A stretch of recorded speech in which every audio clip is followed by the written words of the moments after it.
All right, hey, so Chrissy, thanks for coming on the Triumph Triathlon podcast. I really appreciate you coming by. So, how you feeling today?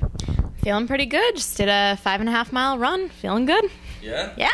Awesome. So, okay, so let's just take it back. Obviously, I met you. More than 6 months ago. Gosh, it's August. I can't believe it's already end of August. It's gonna be September soon. I met you after setting up the Triumph Triathlon in Boston meetup, and just general question: how did you get into triathlons? Maybe that's a good question to start with. Sure. So I was actually planning to do the Walk for Hunger last summer, and one of my friends said, "Oh, Chrissy, if you're going to do the Walk for Hunger, I'll do it with you if you sign up for this sprint distance triathlon with me." So I said, "Oh, okay, sure." Signed up for the sprint distance triathlon, and my friend ended up injuring herself.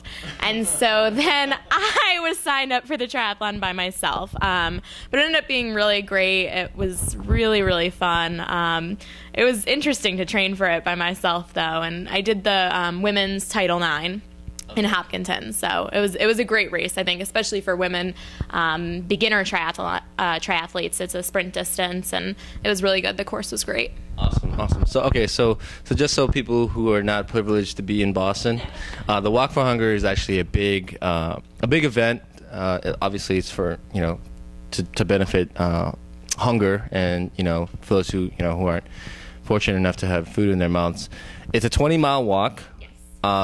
So compared to a 20-mile walk to a sprint triathlon, which was for you.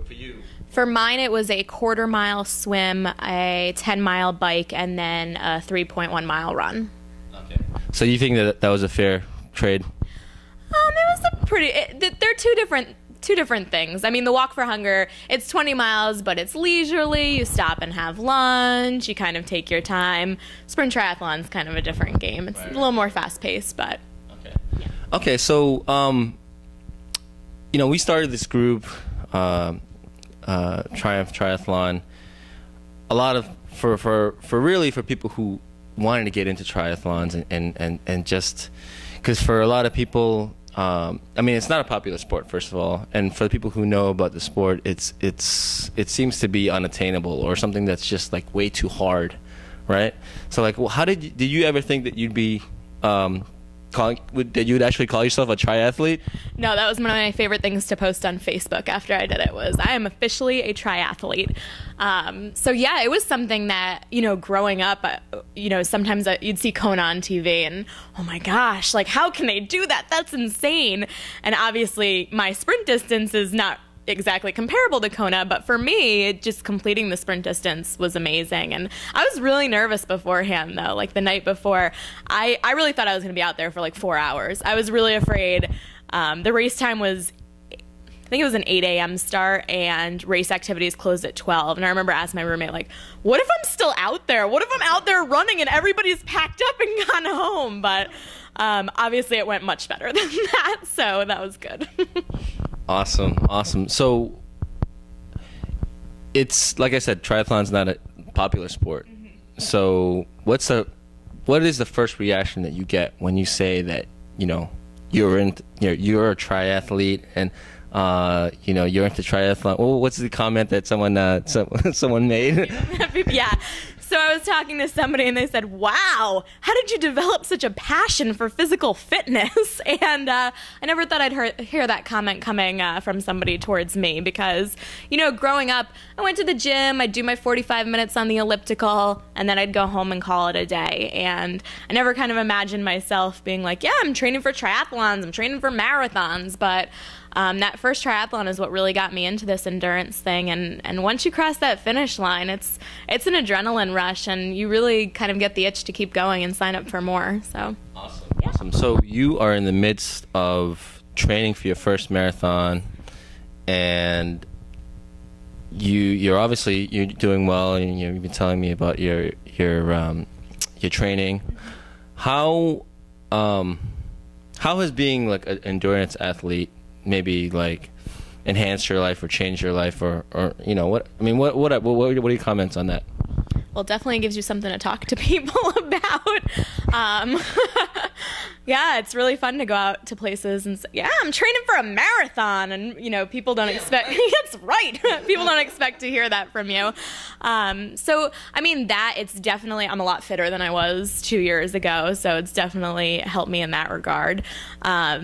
In terms of meeting you guys through Triumph Triathlon, that's been a really great experience because I've met people to train with and, learned a lot more about races and what other people are doing.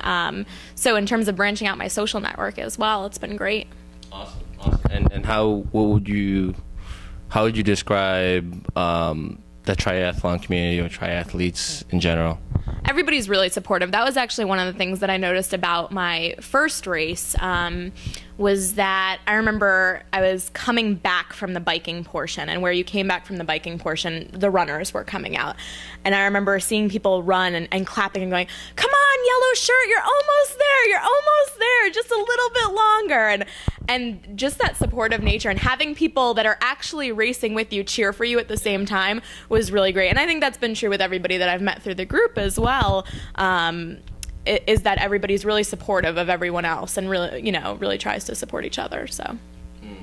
No, absolutely. And, obviously, just like yourself, you got in there and you're motivated to do things, and obviously they're motivated, so the whole community brings their motivation together, and it just kind of jumbles up, and it's like a big ball of energy. So what would you say to people who actually thinking to themselves, maybe they're sitting on their couch, or maybe they're just like, down and out, and, what would you say to people who just don't feel like they can do it? Sign up for one. I think once you've signed up for it, you force yourself to kind of commit to it. Sign up for one, 4 or 5 months out, whatever you need, the time that you think to do it. And you can train for it. If I can train for it, you can. I know I posted this on the website, and I was telling you as well that when I first started training for triathlon, I was a really nervous bike rider, and I didn't have a professional road bike or tri-bike or anything. I had a busted up mountain bike with a warp back tire that used to catch every time it turned. And I also was scared to ride on the streets. I didn't like riding on the streets. So I used to go to Walmart, which is right by my apartment, in the morning before there were a lot of cars there, and just ride around in circles over and over again for about an hour, so that I could get comfortable. And if you haven't ridden a bike in a while, changing the gears and all that stuff, I didn't remember how to do all that. So getting comfortable with all that. And then once I was comfortable, I was able, to get back out on the street and everything. But if I can do that riding around Walmart, anybody can. So. I've always heard, because you hear a lot of success stories and things like that. One thing that successful people do is they do what a lot of people wouldn't even imagine doing. So even though, I have my own stories, but I wouldn't even imagine riding around Walmart doing circles. But you know what? Hey, everyone has their own stories, and it's maybe I'll tell one another day. But so what would you say obviously you set your goal for this year to do a marathon. That's huge. This is not, we're not talking about marathons in this podcast, but marathon is obviously endurance sport, so it's very related to triathlon. And if you're going to do an Ironman, a marathon is what you're going to have to do at the end of the race. What is your ultimate goal? If you would imagine yourself okay, this is me, and this is my, my pinnacle of my I don't know, just share that with us. Maybe it could be next year, 5 years down the road, or whatever.